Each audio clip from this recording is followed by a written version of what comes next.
What is going on, everyone? Anthony here, and in today's video, I'm going to discuss what is up with Resident Evil 9.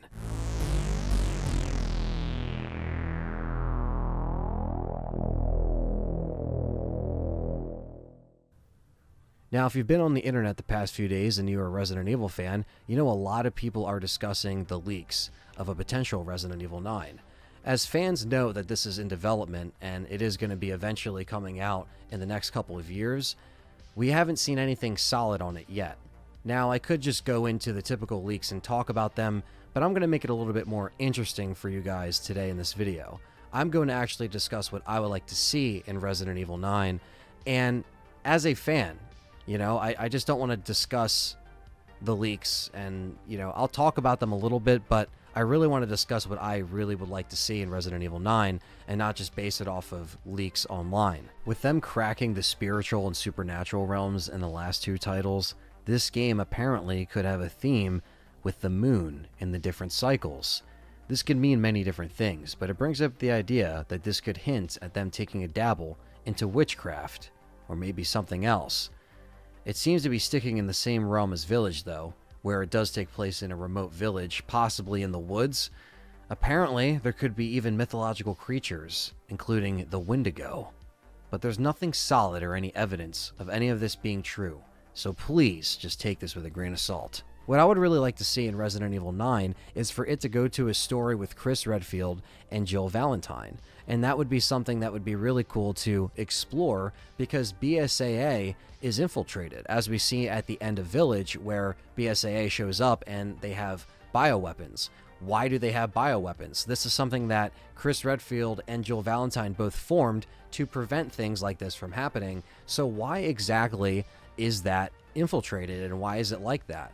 And that would be amazing to kind of bring everything full circle and have our old school characters back again, even if they're older, one last time. You know, I think it's important to reference that the characters that we know and love are getting older, and I know there's always going to be room for newer characters to kind of linger in the background or be introduced into a game, but I would like to see our familiar faces, especially Jill Valentine, in a post-Resident Evil 3 remake, post-Resident Evil 5 world, where she's still around, and I really just want a proper send-off for our older characters as they get up there in age. And obviously the story has been done multiple times where you go to an area and a village or a place out of the country and there's something happening there. There's something that can easily bring our characters out if they want to set it in a different setting, whether it's in reference to the characters we've seen in the past or if they're really trying to make 7, 8, and 9 a complete trilogy that has something to do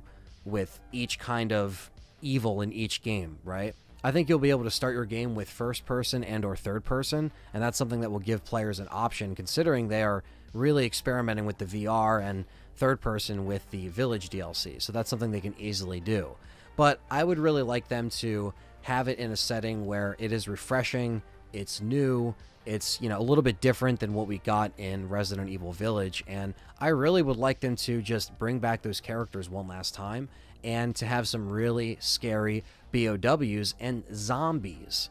That's the one thing I wanted to discuss. Zombies, right? I really just want to see old school Resident Evil. What Resident Evil is for me is zombies, BOWs, and just a bunch of tyrants, a bunch of bosses, a bunch of villains, but you can still kind of keep it in the bubble that is the original Resident Evil. More in vein of the remakes. Remake 1 from 2002, Resident Evil 2, Resident Evil 3. I really wasn't a fan of the enemies in Resident Evil 7 or Resident Evil 8. They were okay, but they definitely weren't memorable, and I really wouldn't even put them high up on my list as far as top BOW designs or, you know, top enemies overall in the franchise. And I found myself going back to the remakes to kind of get that fix of the zombie, the BOW, the tyrants, like the stuff that us as hardcore fans know, but I really wish that they kind of bring that back into the franchise. The last time we really got solid zombies was in Leon's campaign in Resident Evil 6, and that was about it. You know, it really hasn't been all zombies all the time. I know we've had spin-offs and stuff like that, but it's just always shifted away to, you know, the parasites, some mind control, you know, stuff like that.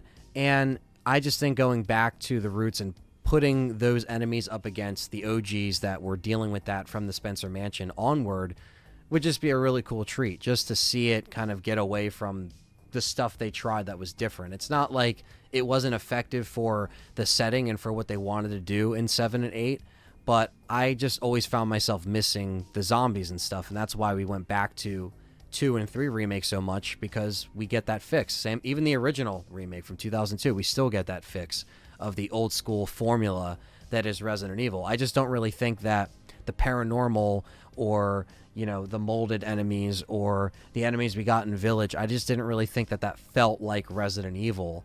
And that mixed into some of the story changes and stuff like that, I was just like, I don't know. I just kind of want them to wrap up this story with the Rose DLC and kind of continue with, you know, something else. They can have something else new, but still kind of give some proper characters a send-off, you know what I mean?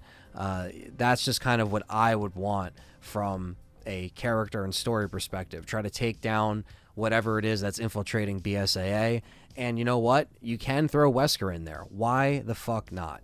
You can have Wesker come back. You can just make it to where, you know, it was a clone. They can easily do something like that. It could be a Wesker clone. I don't care. We know it's something they could easily do. It's been teased for years, you know, whether or not Wesker could come back. And I think that, you know, we don't know if we're going to see him in Resident Evil 4 Remake. However, we could see him in Resident Evil 9, where our original characters have to have a proper send-off with Albert Wesker. And it won't be in a volcano with Sheva. It will be with Chris and Jill one last time. One thing I always wish that they did in Resident Evil 5 was that they had Chris and Jill take down Wesker, but it was Chris and Sheva. But, you know, I know Jill was there, but it's still the idea that I think if there is one proper send-off of, you know, the OG characters going up against, you know, even have Barry there, Rebecca. If you want to make it a reunion, I don't care. Just have something really special. But that's just what I would like to see in Resident Evil 9 as far as a fan. I know I'm reaching. I know this is like in a perfect world they're going to do this. You know, I like to take stuff with a grain of salt that I read online, and obviously, you know, I'm sure we'll be seeing it very shortly because Capcom does like to keep these things coming out on a really good schedule. When we'll see a, you know, sneak peek of it, it could be a year from now. It could be at E3. You know, E3 is happening next year, so they could show it there. That is where Resident Evil 7 was revealed. We know PlayStation has plenty of streams they'll have this year, as well as Capcom showcases, so they can easily show it at any one of them as well. So, you know, who knows when we'll actually see anything, but I just kind of wanted to make this interesting, kind of open up the discussion and let you guys know what I would like to see in Resident Evil 9. So let me know down in the comments what you would like to see in Resident Evil 9. Would you want it to go in the route that you're reading online or a different direction? Please open up the discussion and let me know down below. And don't forget to smash that like button and hit the subscribe button as the summer of Resident Evil continues. Take care. A big shout out to everyone that supports me on Patreon and YouTube memberships. YouTube members grants you access to voting on content with custom badges and emojis for chats. Patreon gives you the same voting privilege, but even more. Gain access to uncut recording sessions, weekly exclusive Patreon shows, and live hangouts on Patreon. Tiers start at just $1. Thank you so much for your support, and I will catch you next time.